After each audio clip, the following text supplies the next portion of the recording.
할렐루야. 예, 반갑습니다. 우리 앞뒤적으로 한번 인사하겠습니다. 사랑하고 축복합니다.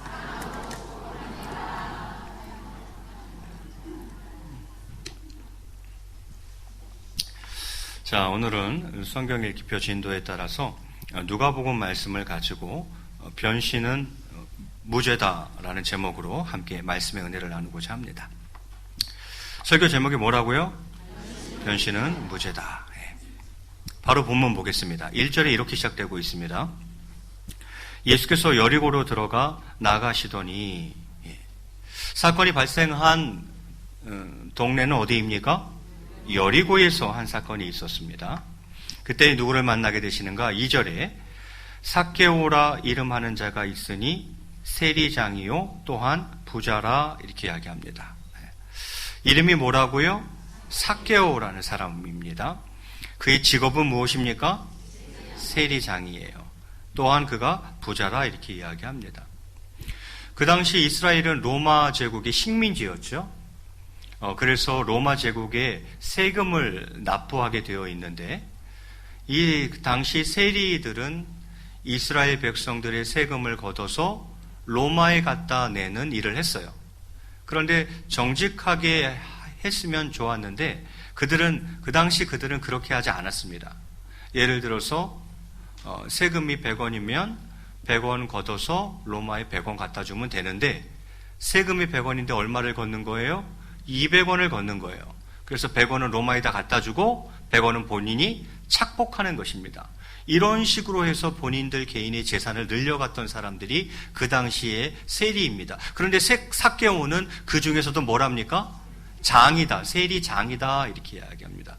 그래서 아마 그렇게 그는 부자가 되었나 봅니다. 그러니까 이 삭개오는 그 당시 이스라엘 백성들 입장에서 봤을 때에는 매국노요, 민족의 반역자요, 우리나라로 치면 마치 일본의 앞잡이 같은 느낌의 사람이 바로 이 삭개오였던 것입니다. 그래서 많은 사람들은 그를 죄인 취급했고, 그가 부자일지 모르겠지만 사실 그를 멸시하였고, 그래서 삭개오는 친구가 없었어요.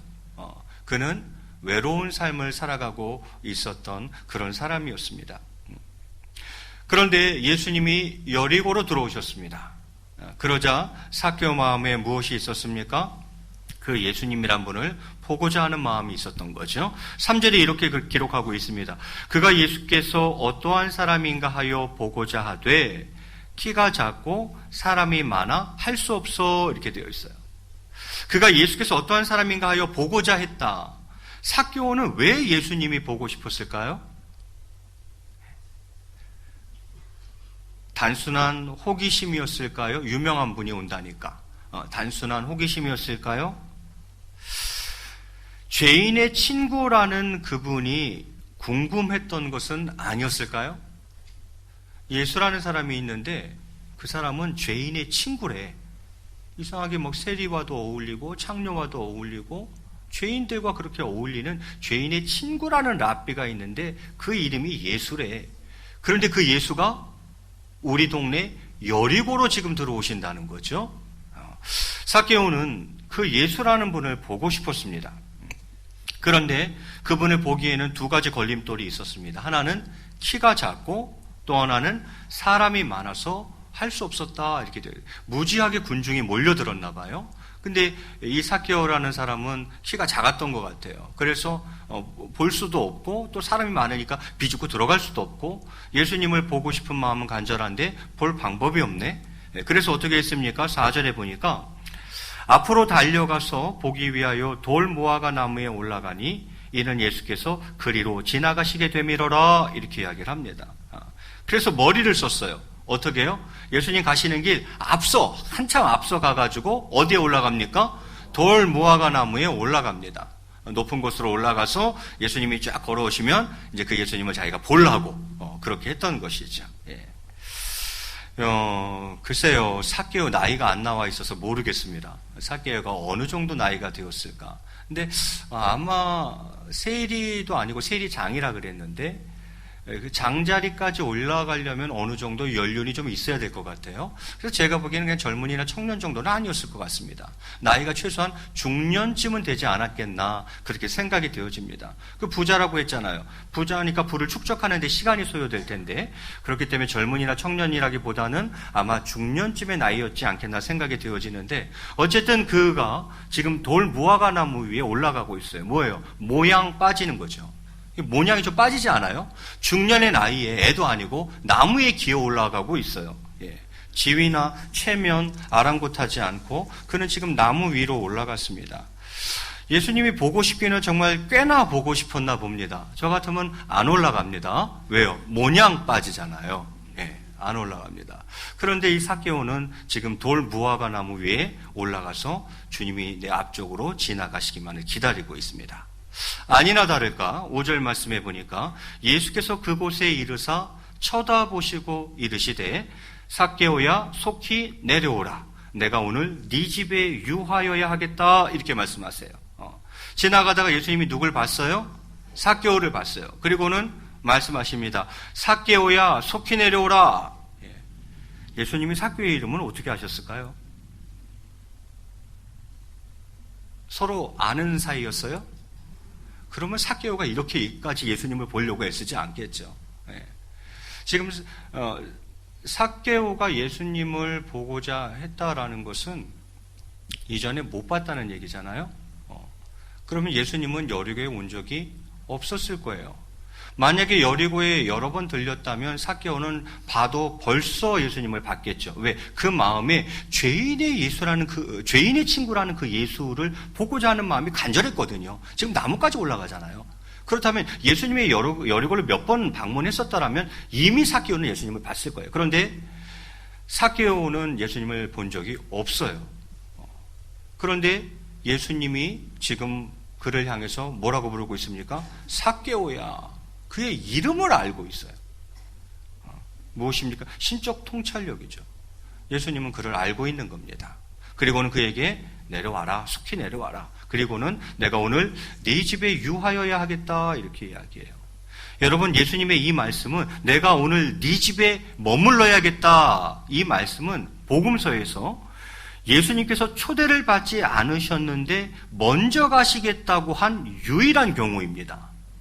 이런 적이 없어요. 누가 초대를 하면 예수님이 가신 적은 있어도 초대도 하지 않았는데 당신께서 먼저 내가 네 집에 머물러야겠다라고 이야기한 케이스는 지금 이 삭개오 케이스가 처음 있는 일입니다. 예. 무슨 말이에요? 이는 삭개오에 대한 예수님의 관심이 매우 지극한 것이었음을 볼 수 있는 것이죠. 삭개오는 죄인의 친구라 불리우는 그 예수님이 너무너무 보고 싶었고 예수님은 그 삭개오에게 은혜를 베풀고자 하는 마음이 있으셨던 겁니다.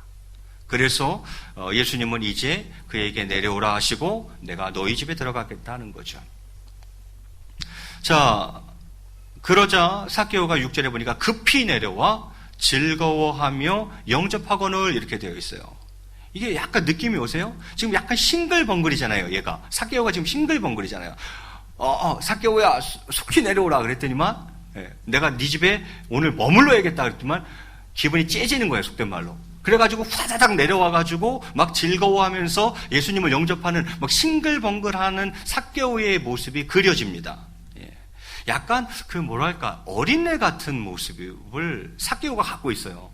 삭개오를 가만히 보면, 나이는 중년인데 그 하는 모습을 가만히 보면 약간 천진무궁한 어떤 그런 어린애 같은 모습이 그에게는 있었습니다. 그러면서 즐거워하며 영접했다. 삭개오는 예수님을 단순한 호기심에서 보고자 했던 게 아닙니다. 그에게는 감히 죄인인 자기가 예수님을 자기 집에 청할 수는 없지만 예수님을 영접하고자 하는 간절한 마음이 그에게 있었던 거예요. 그런데 이게 웬일입니까? 나는 그저 예수님의 얼굴만이라도 한번 보기를 원했던 건데 예수님이 내 이름을 불러버리네? 그리고 거기다가 오늘 네 집에서 내가 머물 것이다 라고까지 얘기하네? 기분이 째지는 거예요. 막 싱글벙글하면서 지금 어쩔 줄을 몰라 하고 있어요. 그리고는 자신의 집으로 이제 모시고 가는 거겠죠. 그런데 이를 본 주변 사람들의 시선은 좀 달랐던 것 같습니다. 7절에 이렇게 기록하고 있어요. 무사람이 보고 수군거려 이르되 저가 죄인의 집에 유하로 들어갔도다, 이렇게 이야기를 합니다. 사람들이 수근수근하고, 야야야야, 저거 봐. 저 삭개오 이제 저 죄인의 집에 들어가시는 것 좀 봐. 이러면서 수군거리기 시작합니다. 여러분, 유대인들은 죄인의 집에 안 들어갑니다. 왜냐하면 그들은 그 죄가 전염된다고 생각했기 때문입니다. 그 죄인의 집에 들어가면 그 죄가 나에게도 전염이 된다는 생각을 갖고 있었기 때문에 죄인의 집에 들어가지 않습니다. 거기다가 예수님은 지금 랍비예요. 그들의 입장에서는 랍비란 말이죠. 그들이 가지고 있는 전통과 관습, 유전에 따르면 랍비는 절대 죄인의 집에 들어가지 않습니다. 그런데 이 예수라는 랍비가 지금 모두가 알고 있는 죄인 중에 장인 삭개오의 집에 들어간다는 거 아닙니까? 이해가 안 가는 거예요. 이해가 안 가는 거예요. 그래서 쑥덕쑥덕 거리기 시작합니다. 야, 저거 봐. 저 예수라는 저 랍비 그 삭개오의 집에 들어가려고 그러는 것 좀 봐. 저거 랍비 맞아? 이렇게 나오는 거죠. 예수님은 아랑곳하지 않고 그 집으로 들어가십니다. 자, 들어가자 삭개오가 어떻게 합니까? 그 집에서 그가 하는 말이 8절에 보니까 이렇게 기록하고 있어요. 우리 8절 말씀 우리 한번 같이 한 목소리로 봉독합니다. 시작.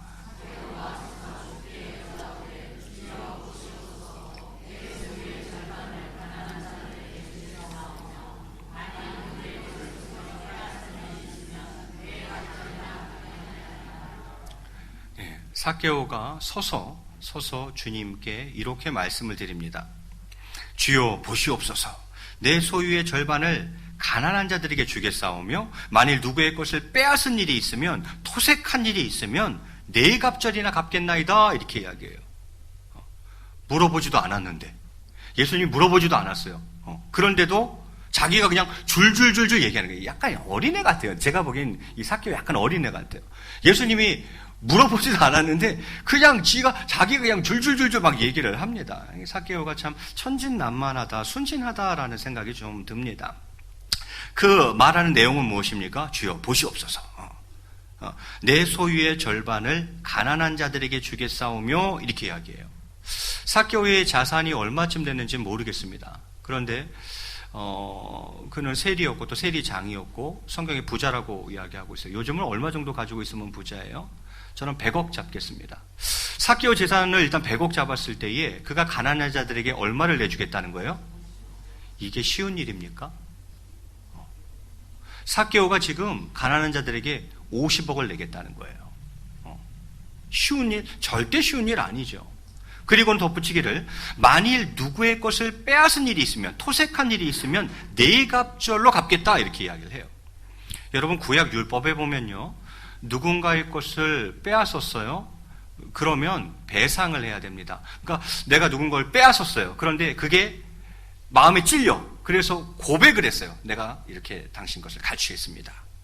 이렇게 스스로 고백했을 때에는 원금의 5분의 1을 보태서 배상하도록 되어 있어요. 이게 구약 율법이 그래요. 내가 누군 것을 토색했어요. 그런데 마음에 찔려. 그래서 고백을 하는 거야. 내가 토색했노라. 그럴 때에는 그 빼앗은 것의 5분의 1을 보태서 배상하도록 되어 있고, 자, 토색했는데 내가 고백한 게 아니라 탈로가 난 거예요. 토색한 게 탈로가 난 거예요. 그럴 경우에는 2배로 보상하도록 되어 있어요. 그런데 지금 삭개오가 몇 배로 갚겠다는 거예요? 4배로 갚겠다는 거예요. 5분의 1도 아니고, 지금 고백하는 케이스이기 때문에 이건 5분의 1 배상만 하면 됩니다. 원금의 5분의 1만 보태서 배상하면 법적으로 하자가 전혀 없어요. 그런데 고백하는 케이스인데도 탈로 시에도 2배밖에 보상 안 하는데 그가 몇 배로 갚겠다는 거예요? 4배로 갚겠다고 이야기하고 있는 거예요. 가난한 자에게 50억 내놓을 것이고, 내가 혹시라도 불법을 행해서 취득한 것들이 있다면 그에 대해서 4배로 갚겠다, 이렇게 삭개오가 이야기하는 거예요. 뭘 말하는 것입니까? 철저한 회개를 이야기하는 거예요. 주님, 제가 죄인입니다. 제가 범죄한 것을 지금 회개합니다, 이 말이죠. 회개하되 어떻게 회개하는 거예요? 철저히 회개하고 있는 거예요. 그래서 이름이 삭개오인가 봅니다. 삭개오라는 이름의 뜻은 순수라는 뜻이에요. 그러자 예수님께서 그에 대해 이렇게 말씀하십니다. 9절에 예수께서 이르시되 오늘 구원이 이 집에 이르렀으니 이 사람도 아브라함의 자손이미로다. 이렇게 이야기해요. 오늘 구원이 어느 집에 이르렀다고요? 삭개오, 이 집에 이르렀다. 그리고 이 삭개오 이 사람도 이제는 뭐라고요? 아브라함의 자손이미로다. 아브라함의 자손이라는 게 무슨 말이겠어요? 구원받은 하나님의 자녀 되었다 이 말이잖아요. 삭개오에게 구원의 은혜가 임합니다. 예수님께서 삭개오에게 구원의 은혜를 베풀어 주시고 계시는 거죠. 그리고는 마지막으로 이렇게 말씀하시며 본 사건이 마무리되고 있습니다. 10절에 보니까 인자가 온 곳은 잃어버린 자를 찾아 구원하려 함이니라. 당신이 이 땅에 오신 목적을 설명합니다. 내가 온 것은 잃어버린 자를 찾아 뭐 하려고? 구원하려고 온 것이다. 이렇게 이야기해요. 이것은 누굴 염두에 두고 하시는 말씀이겠어요?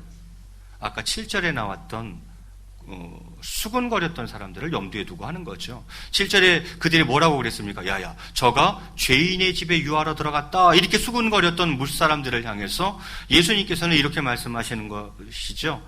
이 사람들아, 내가 온 이유는 잃어버린 자를 찾아서 구원하려고 오는 거야. 죄인들 구원해 주려고 이 땅에 온 거야, 이 사람들아. 그러니 내가 죄인의 집에 들어가는 것이 맞겠는가, 안 맞겠는가? 이렇게 이야기하는 거죠. 죄인을 구원하러 왔으니 내가 그 죄인을 구원하러 죄인의 집에 들어가는 것이 맞겠는가, 틀리겠는가, 이 사람들아. 이렇게 이야기하시는 거죠. 삭개오는 예수님을 만나서 변화된 사람 중에 한 사람입니다.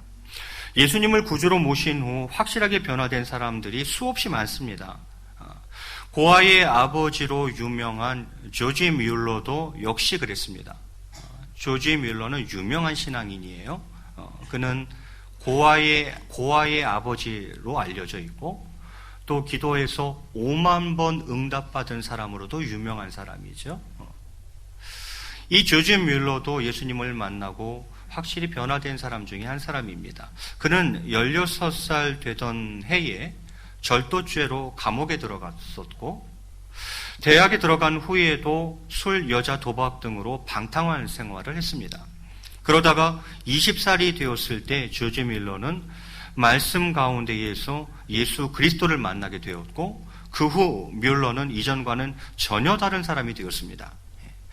사람이 변화되고 나니 자연히 그의 삶도 변화되었습니다.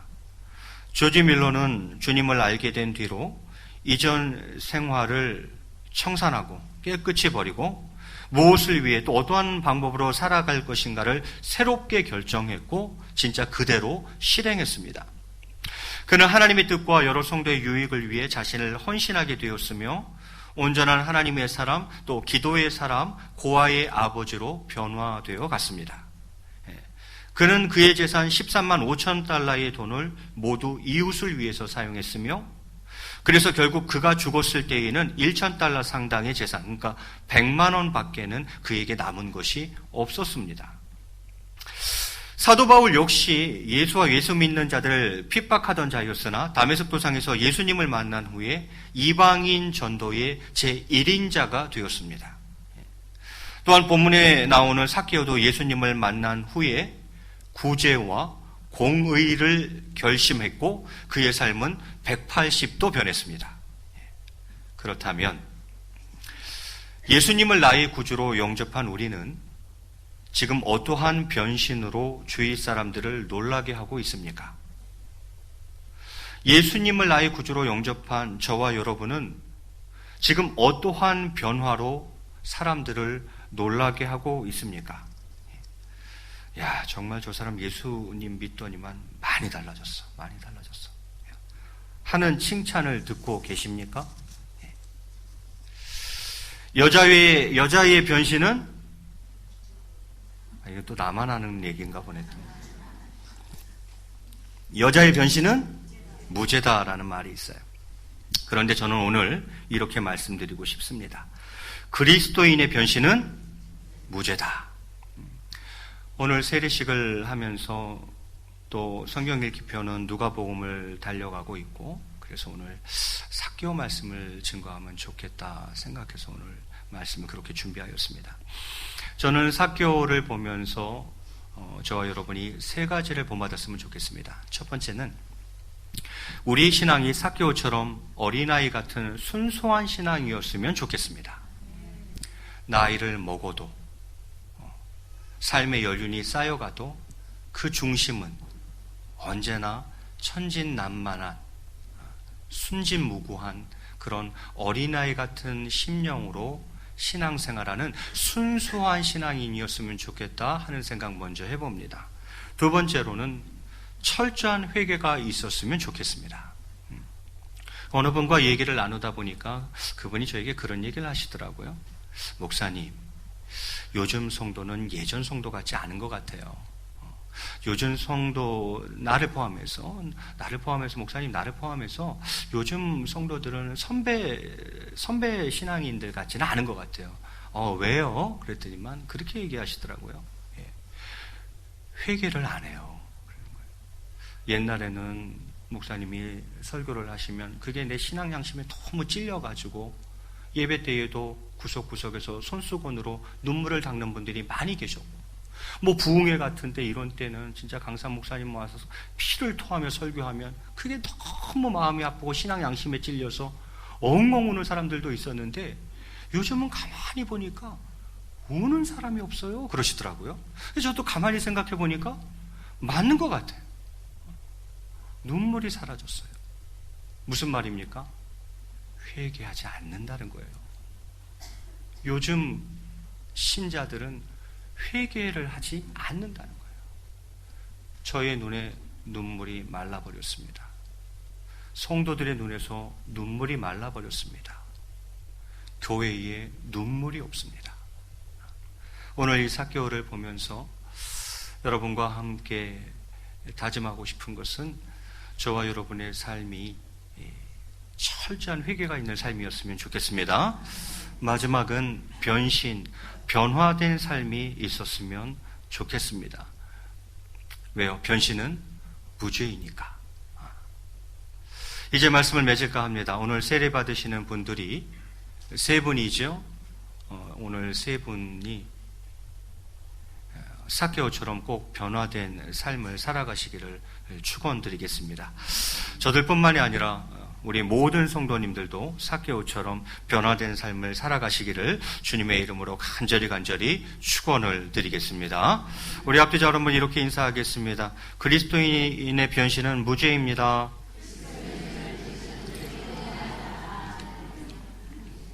기도하겠습니다. 사랑과 은혜가 풍성하신 하나님 아버지, 평생 동안 내 호흡 다하는 그날까지 어린아이 같은 순수한 신앙인으로 살게 하여 주시옵소서. 철저히 회개하는 자 되게 하여 주시옵소서. 늘 그리스도 안에서 변화되어져 가는 자 되게 하여 주시옵소서. 그러한 은혜 베풀어 주실 줄 믿사옵고 감사하며 이 모든 말씀 우리 주 예수 그리스도 이름으로 기도드리옵나이다. 아멘.